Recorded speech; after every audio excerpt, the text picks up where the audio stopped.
पे मैं आदित्य आप सभी का तहे दिल से यहाँ स्वागत करता हूँ। अभी एसएससी ने अपने कमीशन के वेबसाइट पर जो है वो नोटिस निकाला है और जिसका आप सभी का इंतजार था मेरे भाई वो हो चुका है। जी हाँ बिल्कुल, declaration of result of CGL 2022 यानी 2022 का प्री का रिजल्ट डिक्लेयर हो चुका है और बहुत ही चौंकाने वाली बात है। यूं समझ लीजिए, मैं आपको एक एक चीज यहाँ डिटेल में बताने वाला हूँ। सबसे पहले तो इस पेपर के बारे में बात करते हैं, इस नोटिस के बारे में बात करते हैं। तो 1 दिसंबर से 13 दिसंबर ये पेपर ऑनलाइन मोड में हुआ। ठीक है, मल्टीपल शिफ्ट्स थे यहाँ पर और इस बार अलग अलग लिस्ट भी आई आपकी यहाँ पे। तो पेपर बहुत अच्छे तरीके से हुआ, उसमें कोई दिक्कत नहीं आई। उसके बाद सबसे ज्यादा यहां पर है कि भाई कट ऑफ कितना गया यहाँ पे, और कट ऑफ गया तो क्या इस समय कुछ थोड़ा सा एक बवाल वाली न्यूज है यहाँ पे, कुछ अलग थोड़ा सा डिफरेंट यहाँ पर देखने को पहली बार एसएससी में मिला और वो क्या है वो भी बताएंगे। यहाँ देखो, तो पहली बात यहाँ पर लिस्ट 1 की आप कट ऑफ देखो एक बार। तो लिस्ट 1 की कट ऑफ देखोगे, लिस्ट 1 जो कि AA का होता है, assistant audit officer, gadget post है यहाँ 4800 ग्रेड पे का। तो उसमें एससी का कट ऑफ 137 है, एसटी का कट ऑफ 131 है, ओबीसी का 152 है, ईडब्ल्यूएस 154 है और जनरल हमारा 158 है। ठीक है, इसमें टोटल हमारे 25,000 लोग जो हैं वो क्वालिफाई हुए हैं, यानी 25,000 लोगों को इसमें सिलेक्शन यानी चयनित किया गया है।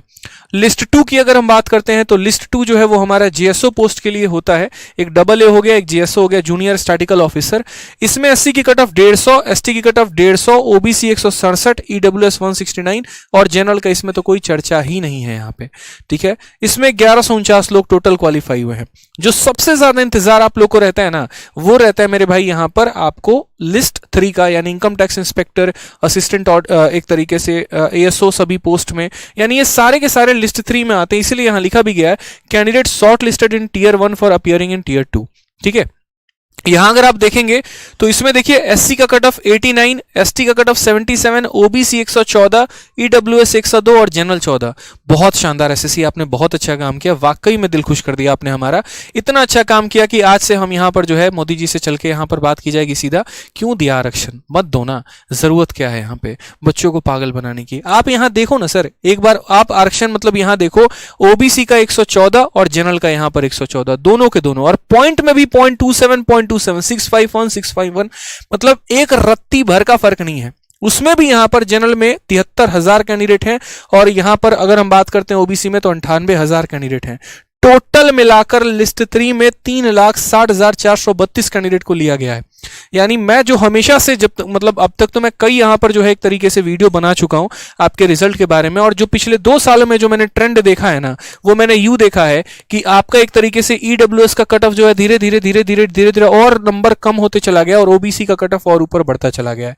ठीक है, तो यहां पर भाई थोड़ा इसका कुछ सॉल्यूशन निकालना पड़ेगा, ऐसे तो काम नहीं चलने वाला है। ठीक है, नहीं तो कोई फायदा ही नहीं आरक्षण का, सीधा खत्म करते हैं। क्या जरूरत है यहां पर आरक्षण की, पागल बनाने की तो कोई जरूरत ही नहीं है यहां पे। ठीक है, यहां पर मुझे किसी को आहत करने का मतलब मेरा कोई मोटिव नहीं है। कोई ईडब्ल्यूएस वाला यहां कमेंट में कूद जाए, आपको देखा नहीं जा रहा है, आपसे बर्दाश्त नहीं हो रहा है, मेरे भाई सुनो पहले। ठीक है, अगर कल के दिन तुम यहां ओबीसी के जगह पे रहते मैं तुम्हारे लिए भी कहता। तो यहां किसी पर्टिकुलर कैटेगरी को मैं टारगेट करके नहीं कह रहा हूं, लेकिन इस सिस्टम पर मेरा सवाल है कि ऐसा क्यों है।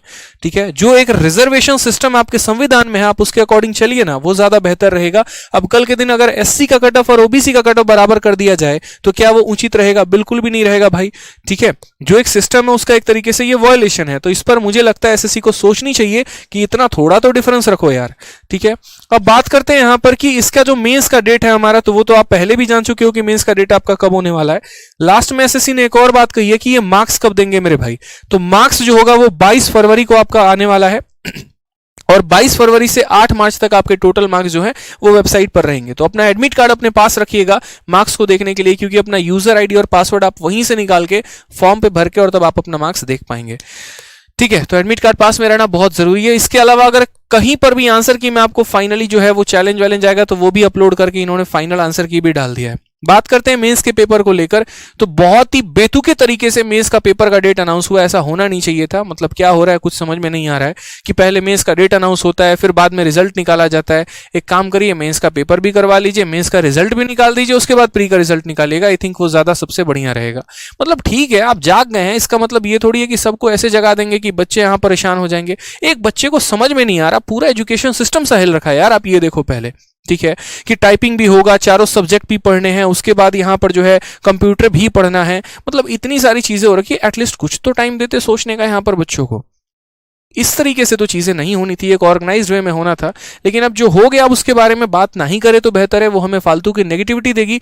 अभी जो हमारे हाथ में वो ये है कि जितने बचे हुए दिन है उनमें अपने प्रॉपर तरीके से सिलेबस को रिवाइज करना है। जितना भी समय है बढ़िया तरीके से आप उसे यूटिलाइज करिए। ये चीजें तो मेरे भाई चलती रहेंगी, इसमें क्या कर सकते हैं आप। यहाँ पे अच्छी बात यह है कि प्री के मार्क्स का कोई यूटिलाइजेशन नहीं होना है, क्वालिफाइंग इन नेचर है, तो बहुत बड़ा रोल नहीं होगा। यानी असली योद्धा यहाँ पर वही होगा जो मेंस में ढंग से फाइट करेगा। ठीक है, तो मेंस में बढ़िया स्कोर करने की कोशिश करिए, ज्यादा से ज्यादा मॉक टेस्ट लगाइए, ज्यादा से ज्यादा रिवीजन करिए, अपने सिलेबस पर तगड़ा काम करिए। बस मेरे तरफ से इतना ही रहेगा आपके लिए। ठीक है, बाकी और भी कोई जानकारी होगी तो वीडियो बनाकर जरूर कहेंगे। अगर मेरी किसी भी बात का आपको 1% भी आहत लगा हो तो आपको आहत करने का मेरा कोई भावना नहीं था, मैं पहले बोल देता हूं, उसके लिए मैं पहले ही माफी मांग लेता हूं आप लोगों से।